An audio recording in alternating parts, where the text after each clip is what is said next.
Our next performer, warm heart, fiery soul. She makes me laugh, she makes me grow. She's a wonderful person. Can you guess who I'm talking about? Louisa. Oh, you got it! Louisa Loveridge Gallas, everybody. Please, warm welcome.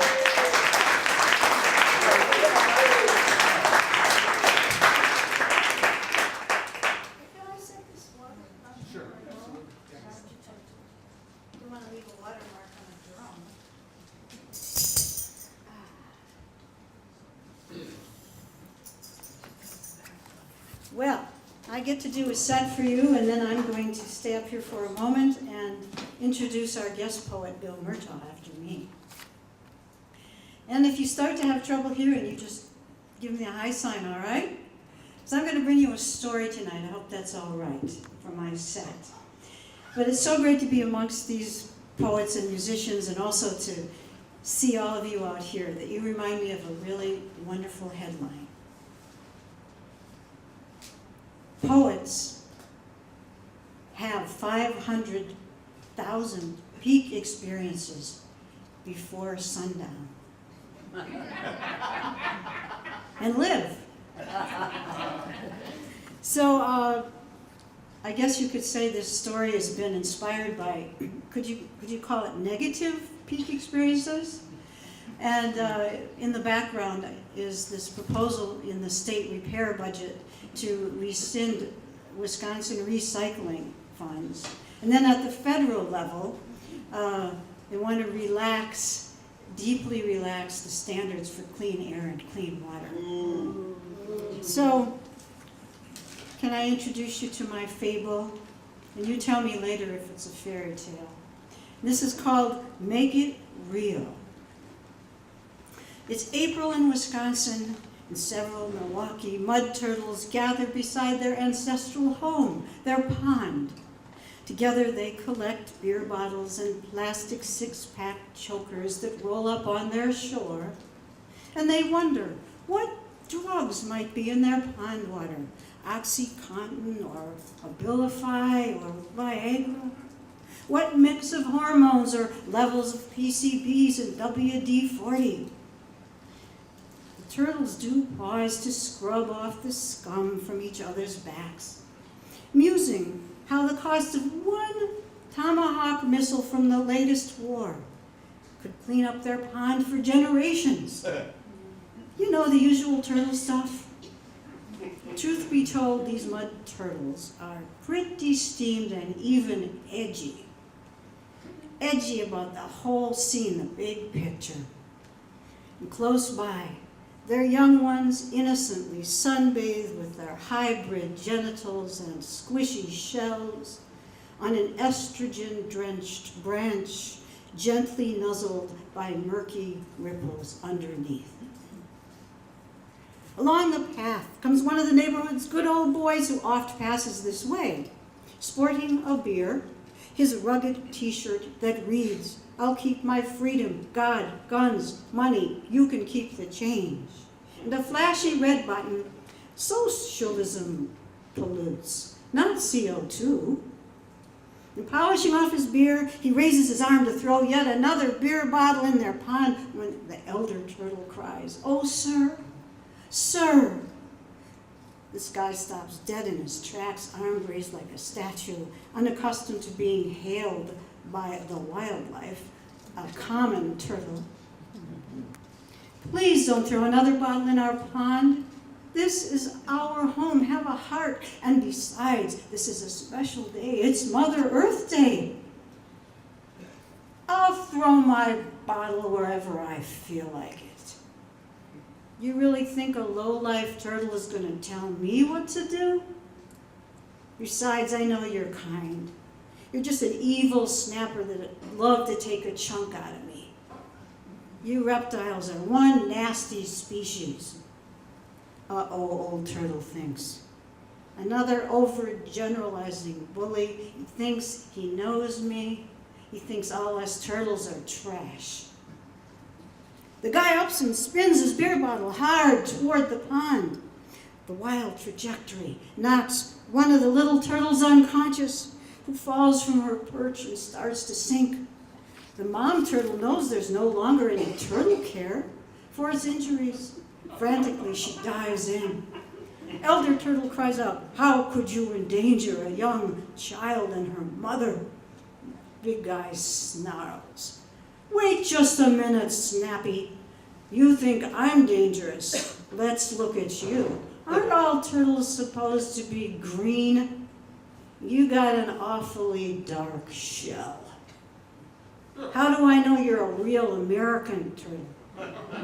Maybe you're an outsider import foreigner from some alien nation like that Kenya or Somalia." Well, old turtle knows this type. Slick at spinning the blame back at you, topped off with a cheap shot insult. But still, old turtle falls for the bait, takes his eye off the pond crisis, and raises his defense. "First of all, let me straighten you out. I am a pure-born, native Wisconsin mud turtle. A kindly, peaceful pacifist. Not a snapper. Neither I nor my relatives ever bite anyone." Then old turtle just loses it. "You unfeeling, sociopathic, fascist, turtlist, Hitler-esque son of a bitch and your buddies and the horse you rode in on." And he's about to throw Hannibal Lecter and Satan into the mix when he stops himself. Is he veering too far to the dark side? He summons up recent studies in nonviolence. He's studying to chill out because he's so freaking pissed. Inwardly, he strategizes. Okay, I should de-escalate. No, I really, really hate this guy. I totally, deservedly hate this guy. No, I should de-escalate. Especially because the guy is now aiming a big rock at him. So he quickly says, "Sir, what's your name?" "Mackenzie. Patrick Henry Mackenzie." "What's it to you, Jawbone? All those names you called me? I'm about to put a nasty dent in your shell." So Elder Turtle is thinking, not good. I better find some common ground with this guy. Fast, ease things up. But not about to apologize. In a wild reach to get next to Patrick, old turtle decides on a joke. He's thinking, I'll try some sort of manly Irish joke, since Mackenzie is no doubt Irish. "Well, Patrick, can I tell you a joke?" "Well, sure, I guess." So the old turtle takes the plunge, sees if he can't spin a little Irish into his nasal Wisconsin vowels. "Well, one day in Ireland, there's this guy, they call him Paddy. Now this day, Paddy has got a great big steering wheel stuffed down the front of his pants. And he walks to the pub, and the bartender cries, 'Aye, Paddy, why that great, huge steering wheel you got stuffed down your pants, man. It looks mighty uncomfortable.' 'You're telling me,' wails Paddy, 'it's driving me nuts.' Well, Patrick guffaws. He says, 'God darn, a Midwestern turtle trying to tell an Irish joke. Turtle, you're all right. You're trying to lighten up, be friendly, ease us up. I'm Scotch, by the way, just so you know your stereotypes. But hey, I'm almost sorry I've been throwing my beer bottles in your pond and slandering you. But you know, you're quite the trash talker yourself for a pacifist turtle on Earth Day.' Well, Elder Turtle allows us how he kind of almost regrets hurling those epithets. The two hazard a smile at each other in a passing moment of only mild distrust. Just then, Mother Turtle breaks to the pond's surface in a panic. No little turtle.